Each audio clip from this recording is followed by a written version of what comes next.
después de la publicación de un primer libro del año 1500 de la Mancha conquense, en el que se recogían los inicios o el despegue de los pueblos del sur de la provincia de Cuenca, confío que en los próximos meses dé a luz un segundo libro, continuación del anterior del año 1500 de la Mancha conquense, que recoja más o menos los avatares que van desde 1520 hasta final del siglo XVI, hasta 1600. Los puntos de referencia son las comunidades de Castilla por un lado, y asimismo el punto final sería el establecimiento del corregimiento de las 17 villas en 1586, cuando la gobernación del marquesado de Villena se divide en dos, entre el corregimiento de Chinchilla y el corregimiento de la parte alta o de San Clemente. Pero bueno, en este caso también se prolonga un poquillo más lo que son los dos últimos decenios, la última quincena de años del siglo XVI. ¿Cuál es el sentido de este nuevo libro? Realmente, cuando escribí el año 1500 en la Mancha conquense, casi traicioné un poquillo la historia, en el sentido que trasladé lo que tenía en la cabeza. Eso que tenía en la cabeza es un sueño, el sueño que tenemos cualquier persona de que hay quizás un sentido unidireccional de la historia hacia la libertad, el desarrollo del espíritu hegeliano que se decía en su época. No obstante, tampoco puede uno renunciar a su propia visión pesimista del mundo.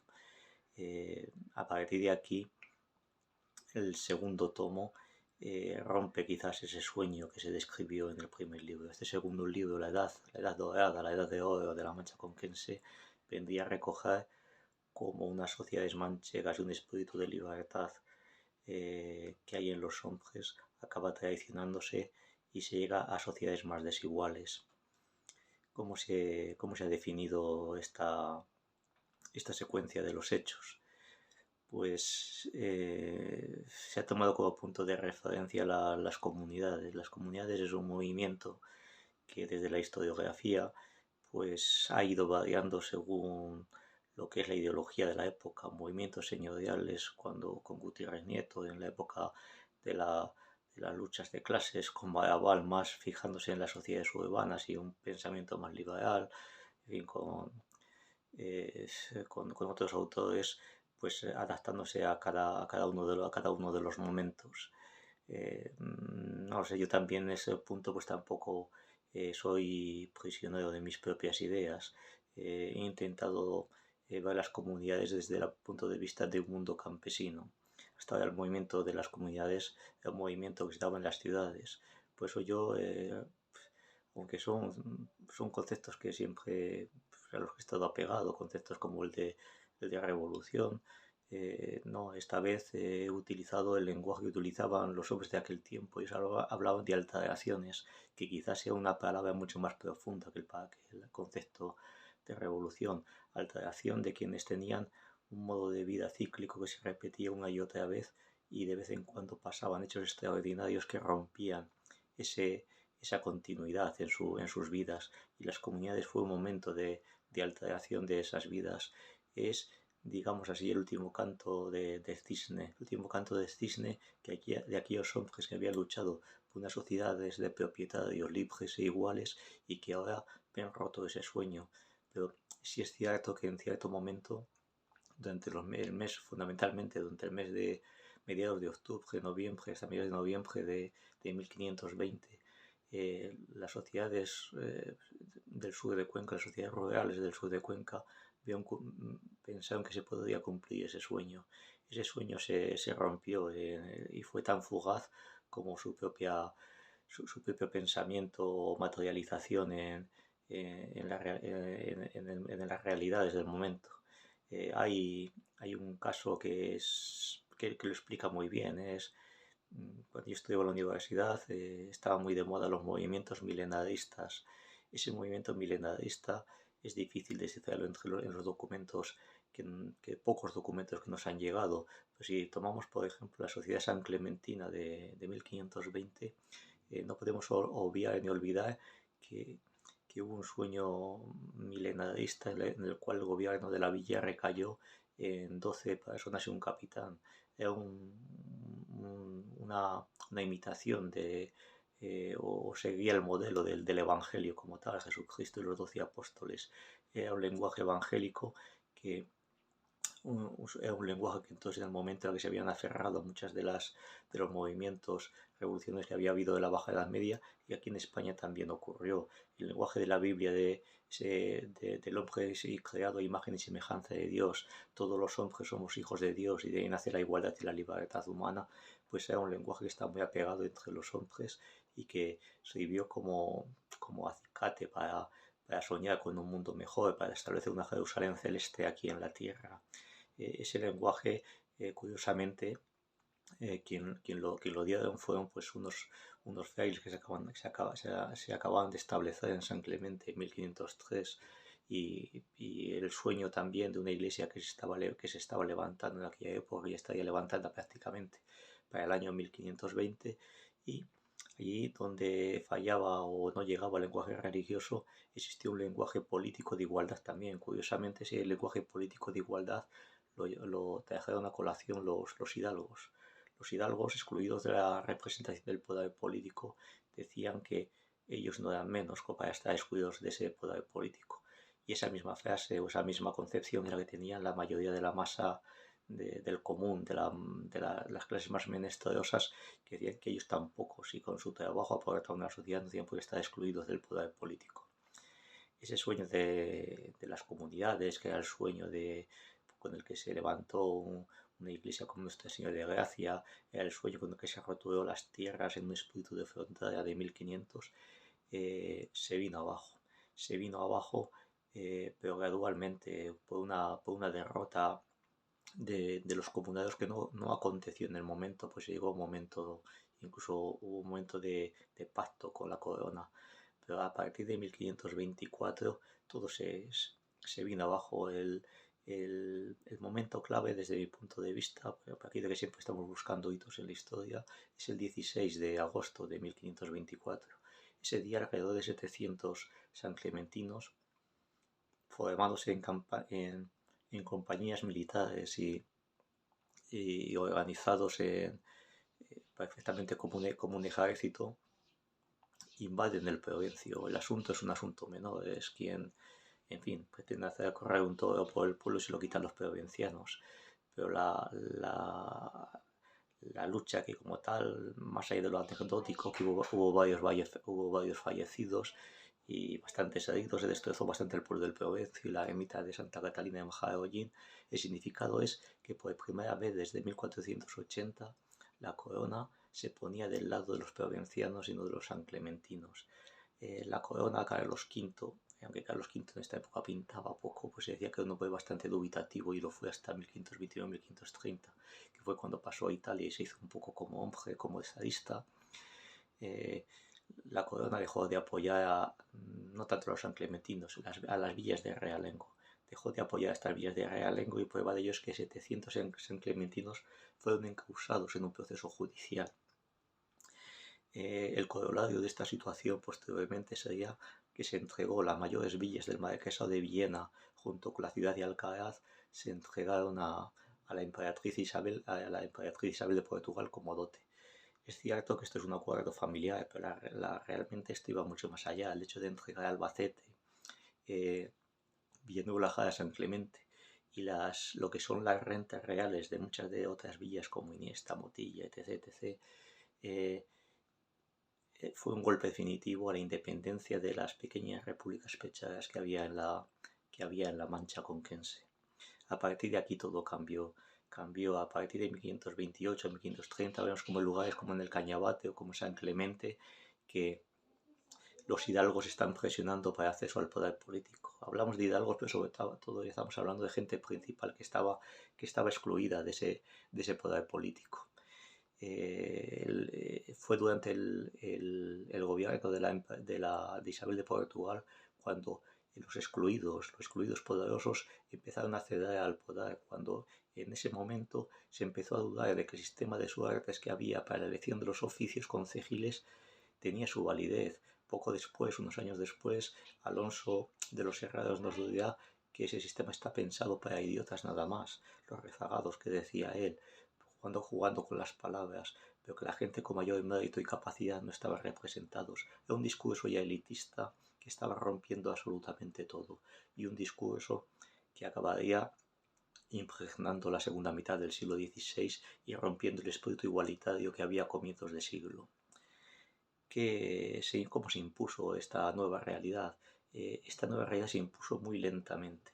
Realmente la transformación más profunda, desde mi punto de vista, se produce ya en los últimos 2 decenios del siglo XVI, que es cuando las sociedades se hacen mucho más desiguales. Es esa sociedad de postín, de caballeros, de hidalgos, de escudos, de armas, que vemos en las calles de los pueblos ahí donde quedan de la Mancha conquense. Es la que llena los libros de historia, pero es la gran tradición que se dio la Mancha conquense. Hay historiadores que nos hablan de que la tradición fue de los mercaderes, de los comerciantes. No, la tradición en estas tierras no fue de los comerciantes. La auténtica tradición a su espíritu fue de los labradores enriquecidos, que con el tiempo quisieron ser hidalgos. Hidalgos en la medida que se olvidaron de que la posición social se alcanzaba con el trabajo y no con el postín del título del ejecutor de hidalguía. Esta sociedad se rompió en diferentes fases de forma muy abrupta. El primer aldabonazo fue la crisis de 1530. Fue una crisis de carestía que afectó fundamentalmente a San Clemente y a sus viñas, pero se dejó sentir también en el resto de los pueblos. Es cuando las sociedades se dan cuenta de que están viviendo de humo en el fondo, que basta de una mala cosecha de los cereales para que aquellos pueblos que no han cultivado los cereales o que se están decantando por el productivo y especulativo negocio de las viñas se queden en la más absoluta pobreza. El tiempo fue avanzando. Un segundo momento de crisis fue en 1547, 1549. Hoy nos es difícil de imaginar aquella situación, pero piensen ustedes en la Mancha conquense, sus tierras llanas y sus amplios cielos, y piensen en aquellos campesinos que estaban con sus mulas labrando los campos. Y ahora imagínense cuando los cielos son inundados por plagas de langosta de miles de estos pequeños saltamontes que ciegan el sol del cielo. Eso debe impresionar mucho al campesino, pero además le provocó la ruina de los campos y provocó la ruina de los pueblos. La corona, hay que decir que se comportó muy mal con los pueblos de la Mancha conquense. Les dio 6.000 ducados a préstamos y luego exigió que se devolviesen uno a uno, mientras que los pueblos tenían que levantar cuadrillas de gente para limpiar los campos, removiendo la tierra para desenterrar los canutillos que la langosta había plantado bajo la tierra, y que luego, llegada la primavera, se volvían los huevecillos en larvas y otros nuevos insectos que de nuevo se comían las cosechas y las hierbas de los que comían los ganados. Fue un cambio total del que, por supuesto, nació una sociedad más desigual. La corona tampoco ayudó mucho, llevada con sus guerras, con sus dificultades en las finanzas, exigía nuevos impuestos a los pueblos, pero más que nuevos impuestos hubo un hecho que acabó por romper las sociedades de la época en lo que es San Clemente o en Iniesta, por poner dos casos, que también también se dio en otros pueblos. Se vendió la regiduría. Las regidurías eran las concejalías de los pueblos en aquel momento. Esto fue la oportunidad que esperaban los ricos, fuesen hidalgos, fuesen hombres llanos, para acceder al gobierno de las villas. Una vez que accedieron al gobierno de las villas, lo que es la propiedad de las tierras, los yecos, los baldíos, las dehesas, los propios, los comunes, estuvieron en sus manos. Eso rompió la comunidad.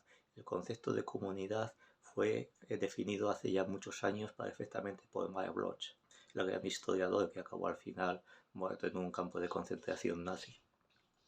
Este hombre habla de las comunidades campesinas con sus propias reglas, su propio sentido, su propia unidad y su carácter de sociedad integrada en sí misma, abierta al exterior, pero también muy reglamentada y regulada en el interior, que no se olvidaba absolutamente de nadie y que tenía una solidaridad entre sus miembros. Esta idea de comunidad, que es la que se había defendido en 1520, es la que se empieza a romper en 1540. Luego llegan lo que suele pasar en esta sociedad, lo hemos visto aquí incluso en España, a comienzos del siglo XXI, en las décadas. Es una sociedad de lo europeo, se construyen grandes edificios, se hace de todo. Pues las sociedades de la Mancha Conquense vieron cómo se construían nuevas iglesias, nuevos ayuntamientos, nuevos palacios civiles. Y esta sociedad se transformó de arriba a abajo completamente, se embelleció, pero se hizo mucho más desigual. Coincidiendo con estas construcciones edilicias cuando los concejos empiezan a pedir sus préstamos para construir edificios. Ves que los siguientes préstamos ya no son para la construcción de edificios, son para dar de comer a sus vecinos que no sean, porque se están arruinando sobre todo los pequeños agricultores, que era la base de esta sociedad. En vez que se arruinan los pequeños agricultores, las cámaras de grano se vacían también. El grano en pocas manos se vuelve en un bien especulativo y lo que es el alimento básico falta a las sociedades más endebles. ¿Qué ocurrió, por ejemplo? Tenemos referencias como la Guerra de las Alpujarras, que fue una guerra terrorífica, fue la primera, desde prácticamente salvada las comunidades, la primera guerra civil que hubo en España desde la Guerra de Sucesión Castellana. Es que la Guerra de las Alpujarras, en la que murió muchísimos conquenses del sur de la provincia, o del sur del obispado, fue una guerra no querida por el pueblo, una guerra ajena, extraña, que sí, que al final se venció y se consiguió una unidad en lo religioso en la nación española, pero lo que es evidente es que los hombres no querían salir de sus pueblos. Ellos habían vivido la guerra de sucesión castellana, pero habían hecho defendiendo sus tierras, oponiéndose al marqués de Villena y a los Pacheco. Ahora en 1570, 1568, 1569, 1570, ellos tienen que salir de sus pueblos a luchar. Los brazos que necesitan para la agricultura se van a la guerra. La situación es dramática porque en 1567 se ha iniciado una época de nuevas carestías y de malas cosechas. Eso que se llama la pequeña edad de hielo, que surge en estas épocas y que se extenderá a lo largo de los siglos y que tendrá que aclimatar a todas las poblaciones para sobrevivir y llevarse adelante. Pero imagínense ustedes unas sociedades azotadas por lo que son la sequía, la carestía, la falta de lluvias y por otro lado la gente joven que muere en la guerra. Esto se ve muy bien porque tenemos quejas que aparecen ya en las relaciones topográficas. Pues estas sociedades las que empiezan a verse las sociedades de forma diferente. Ellos se veían como unas sociedades campesinas de labradores. Labradores, en el sentido tal como entendía Covarrubias, es el que labra. Y el que labra es el que trabaja, pues labra la tierra, pero labra la piedra, labra el metal, o labra lo que sea. Y estos que trabajan se ven reducidos ahora a que ya no son dueños de nada, ni de la porción de tierra que trabajan, ni de sus propios instrumentos de trabajo, y que se ven reducidos a trabajar a jornal. Este cambio fue un cambio muy radical, aunque sosegado radical, sentido que se intentaron introducir nuevos cultivos. La vid, que ya había adquirido un crecimiento espectacular a comienzos de siglo, ahora se extiende por toda la región. Pero sobre todo se extiende por toda la región, pero en manos de los principales de los pueblos, que empiezan a tener 10.000, 12.000 viñas.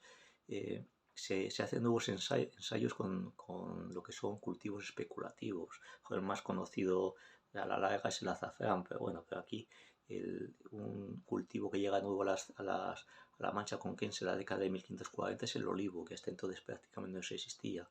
La falta de aceite obliga a plantar olivo, lo que en un principio es una política incluso de la corona para garantizar el autoabastecimiento de aceite en estos pueblos, se convierte de nuevo en un cultivo especulativo. Valga, por ejemplo, en las Escobosas, donde poseía 10.000 olivos, por ejemplo, Agustín de Valara, alférez mayor de la villa de Villanueva de la Jara. Todo se rompe. Al final los pequeños agricultores se acaban endeudando. En la medida que los pequeños agricultores se acaban endeudando, aumenta la gente ajornada. Nos aparecen incluso tipos que ya son los antecedentes de la picaresca española. Hay un Juan de Iniesta. Juan de Iniesta es un nacido en Tarazón de la Mancha, entonces la aldea de Villanueva de la Jara, bueno, había conseguido realmente el Villazgo hacía muy poco. Y es una muestra de cómo los hombres que hasta entonces habían estado integrados en su comunidad, apoyados por su comunidad, y que no se permitía que alguien de la comunidad estuviese excluido o sencillamente fuese preso de la necesidad, pues ya es tratado como un delincuente. Se pasa de un modelo de la solidaridad a un modelo delincuencial, de un modelo de que cuida a los hombres a un modelo que castiga a los hombres en sentido Foucaultiano.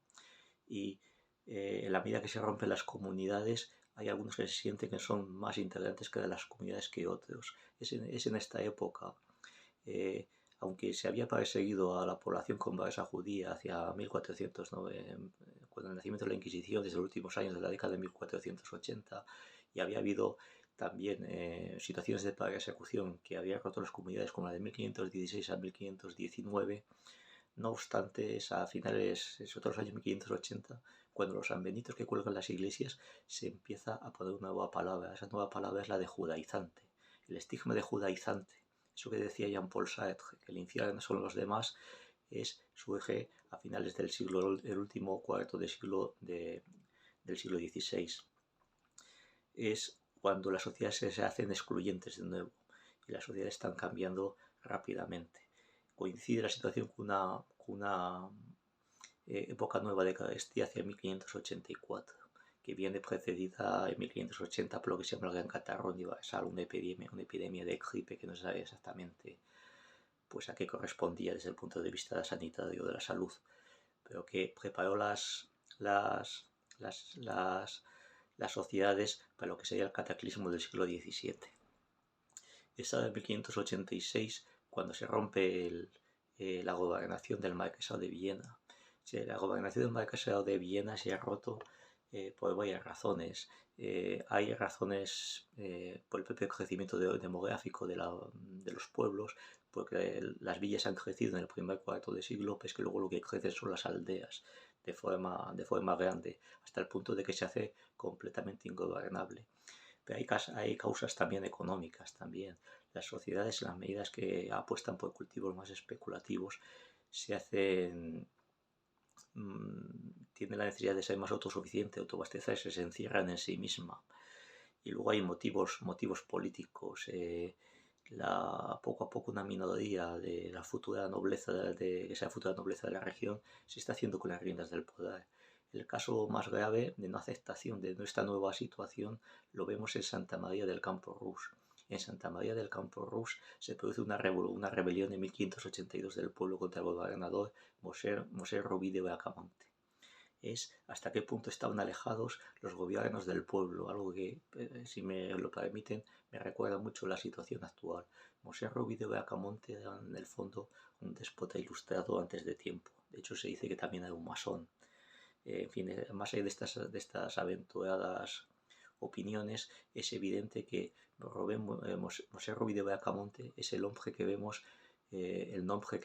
escrito en el pósito y las carnicerías de San Clemente. Es un hombre que no cabe duda que intentó mejorar las condiciones del pueblo con una política de beneficencia, de munificencia los populares, para las clases populares. Pero es una política que no se entendió para nada en las tierras y en los pueblos, que estaban viendo cómo los campesinos perdían la propiedad de la tierra y cómo de día en día había cada vez más una mayoría excluida tanto del poder como de la propiedad.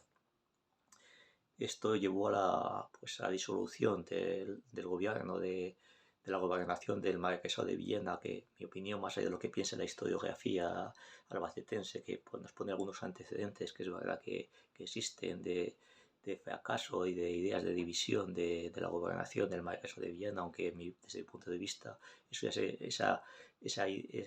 ese saber que algo estaba fallando ya se conocía en la década de 1550, cuando se intentó establecer una especie de nueva administración más desarrollada con la creación de un escribano de provincia que fue contestado por todas las villas del Marquesado. Pues pasados los años, en 1586, cuando se establece el corregimiento de las 17 villas de San Clemente y el corregimiento de Chinchilla, aunque de hecho la capital está ya establecida en Albacete.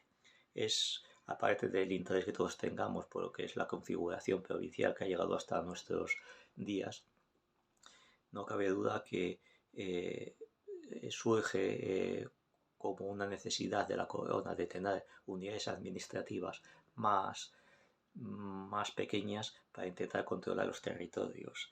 Lo que nos llama la atención son las nuevas realidades políticas de los corregimientos, pero lo que se ha estado ensayando desde unos años antes ha sido nuevas administraciones fiscales que surgirían con Rodrigo Méndez, un 24 de la ciudad de Granada, que es mandado aquí a recaudar las rentas reales. Él es el primero que se da cuenta, pues, las diferencias que hay de riqueza en La Mancha y sobre todo la inmensa riqueza que están acumulando sobre las capas más ricas de la sociedad, los ricos, que él llamaba a secas, los ricos. Él se da cuenta de esto, la necesidad de la corona necesita también una financiación para sus guerras y todo se une. Nuevas necesidades de la corona, nuevas imposiciones fiscales, que al final, dado que los más ricos pues son los que controlan los oficios concejiles, acaban derivando hacia las clases más populares, o allí donde realmente había unas capas más dinámicas, pues también son expoliadas por las nuevas tributaciones. ¿A qué da lugar a todo esto? Pues a unas sociedades que se van rompiendo poco a poco, que son más desiguales.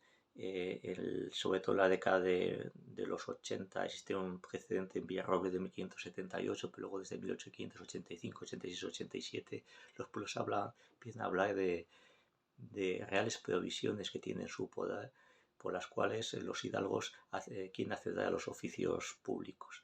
Este acceso de los hidalgos a los oficios públicos se basa ni más ni menos que en Enrique III, una provisión de una pragmática de Enrique III de hacía ya 200 años.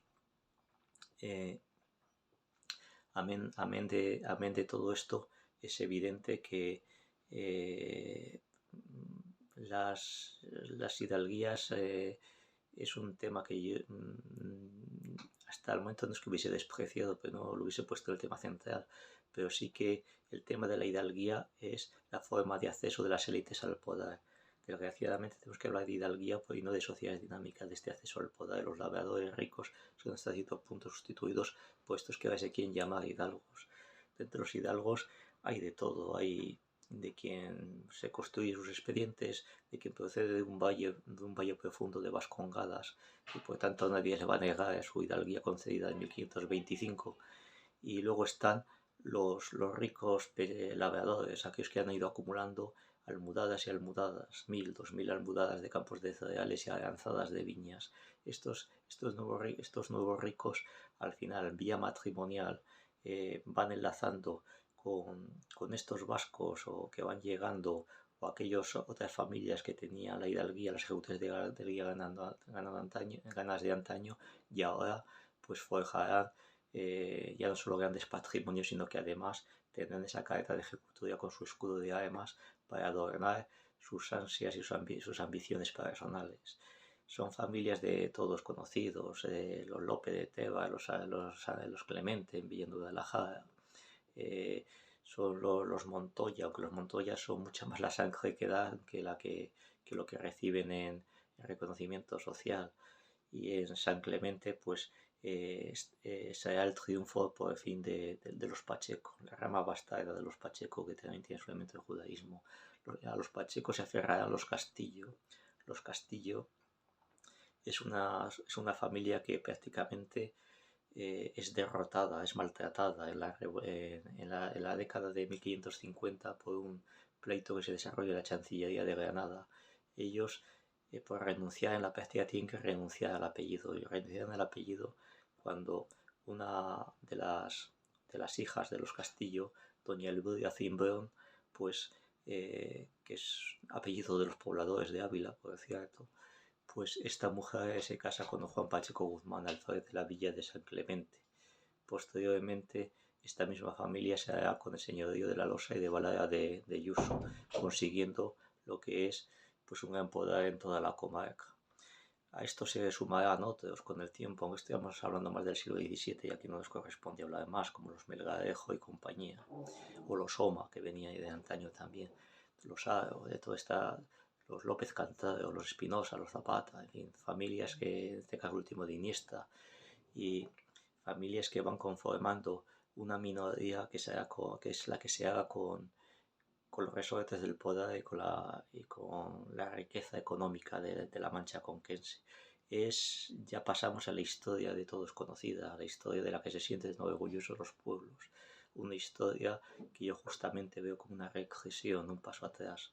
Ese paso atrás de aquel sueño democrático, igualitario, de individualismo posesivo, trayendo a colación una expresión que explicó el desarrollo de las sociedades del norte de Europa en el siglo XVI. Pues bien, ese fracaso del individualismo posesivo que hubo en las sociedades conquenses, que era un sueño igualitario de hombres libres y propietarios, es el que vemos que fracasa a finales del siglo XVI para dar lugar a las nuevas sociedades manchegas. De todo esto es lo que yo les quiero hablar y confío en que vea la luz.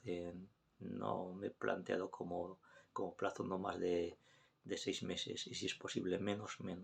Estoy trabajando en ello, me estoy olvidando un poquillo de estas entradas que hacía en Facebook de vez en cuando, que a lo mejor la gente echa de menos, que es hablar de cada uno de sus pueblos, pero espero que esas noticias las encuentren en el nuevo libro. Mientras tanto, seguiremos ahí en silencio, escribiendo, estudiando y leyendo expedientes antiguos. Confío en que con el estío podamos ver todo un nuevo libro. El nuevo libro será La Edad de Oro de la Mancha Conquense, que además he dicho del estío justamente intencionadamente. Pues mi idea es que sean cuatro libros, aunque tengo un poco de toimbiano de la idea cíclica de la historia.